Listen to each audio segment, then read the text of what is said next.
Hey, so I get this question sometimes, but it's more of a statement than it is a question. So I have, through the years, I've actually had people that have come to me and say, why should I have a buyer's representation, or why should I be working with a buyer broker when I could just go to the listing agent? Here's some pros and cons on why you shouldn't be doing that. So let's go over the pros and cons. Pros, cons. One of the biggest pros, of course, is the listing agent already knows the property. They're familiar with it. They've walked through it. They know quite a bit about it. That's definitely going to be on the pro side. So another one on the pro side is they already have a relationship with the seller. So they kind of already know the ins and outs of the personality type and everything. Heck, they might even be friends or even relatives. Actually, now that I think about it, maybe that should go on the con side. It could go either way, I suppose. And another on the pro side, the agent makes more money.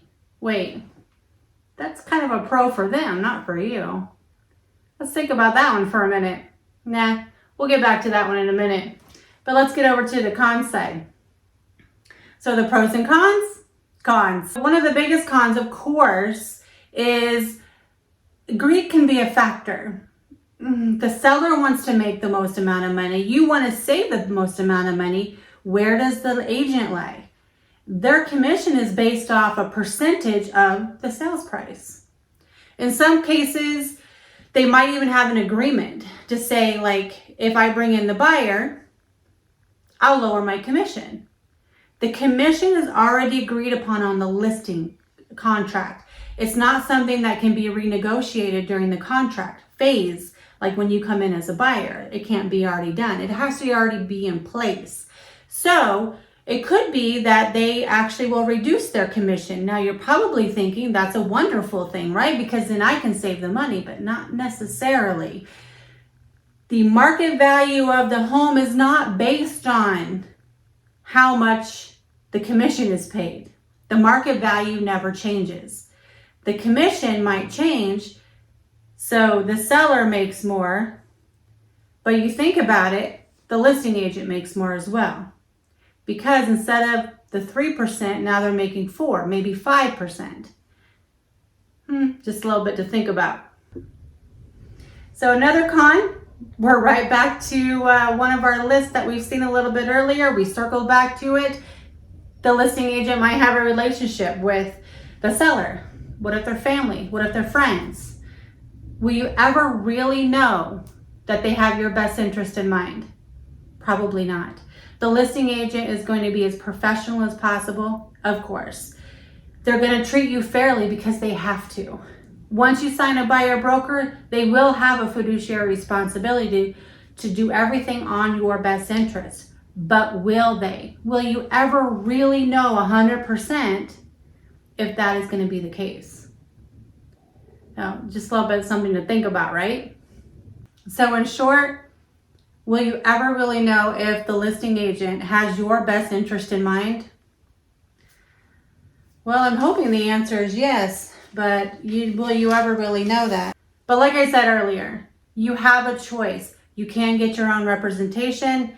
Even if I'm the listing agent and I have a buyer that comes in and they say, oh, you can just represent me. I'm a little fuzzy about that. Not that I don't like doing it. Of course, I want to make more money just like everybody else, but it's a bit more stressful. Now, if somebody is so desperate that they're like, I will represent you, don't you worry about it, you're going to save money, blah, blah, blah, blah, blah, that's probably not the case. They're probably doing that because they know they're going to be making more money.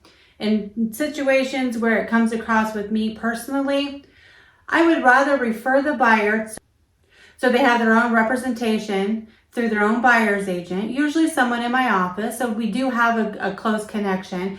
There's still that extra paperwork for the dual representation that we fill out.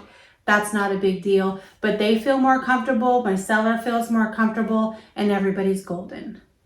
And that's the most important thing. You never want to go into a transaction or come out of the transaction feeling Did I do the right thing?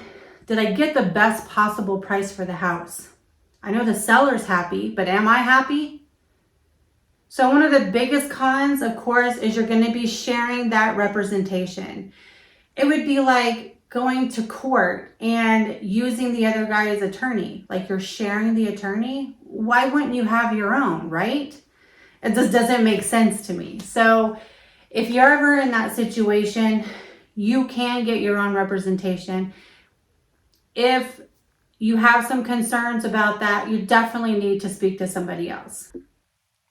Another on the con side is, what if you have issues? What if there's issues that arise during the inspection period, during the whole contract phase? If there's an issue that comes up, can you be 100% sure that you're getting the best representation on your behalf? So if you are and you're working with that other agent, you might be skeptical, and you have a good reason to be. And of course, on the con side, if you're interested in the house, let's say you go in, you love it, everything is perfect, it's everything that you want, you're kind of fuzzy on the neighborhood, you're not 100% sure. So you ask the agent to complete a CMA, a comparable market analysis. You're looking through it. Now, is that CMA partial to everybody, or is it leaning more towards the seller's asking price? Because I can make a CMA say just about anything. Pick the right comps, you're up or you're down. But in this market, you really need to be sure. You definitely don't want to pay more for a house. And having the correct CMA is the way that you're going to do that. So it would be very important to have a different opinion. Now, a CMA is the market value. A market value is what the buyer is willing to pay for the property. It's not the same as an appraisal, and if you're getting a loan, you'll have an appraisal as well. So the CMA is going to be very important, because that's what you're going to use when you present the offer to the seller. You're using that CMA as like a backup. This is why I want this house at this price. But if the CMA is from the seller, of course, that's how they came up with the price of the house to list at. So you kind of need someone that's a little bit neutral on that side, for sure. Bottom line, whichever you choose, you just need to remember, this is your money, your decision. You need to make sure that you have the best possible representation backing in your corner. This might be one of the largest financial purchases you ever make in your life, is your home. You really should go with someone that you know they're going to have your best interest in mind. They're going to be working hard on your behalf. They're going to get you into the house at your price, not the seller's price. And finally, of course, they're in your corner. 100%.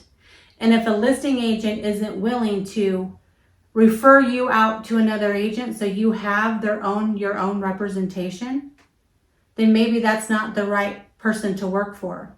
Even if they say, I have another person that you can work with, and it's your decision to stay and only work through the listing agent, then that's fine.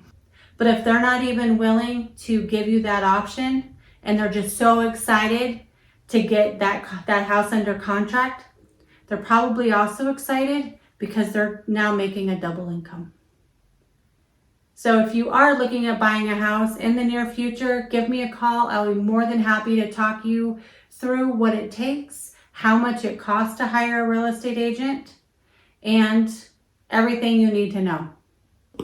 See you on the flip.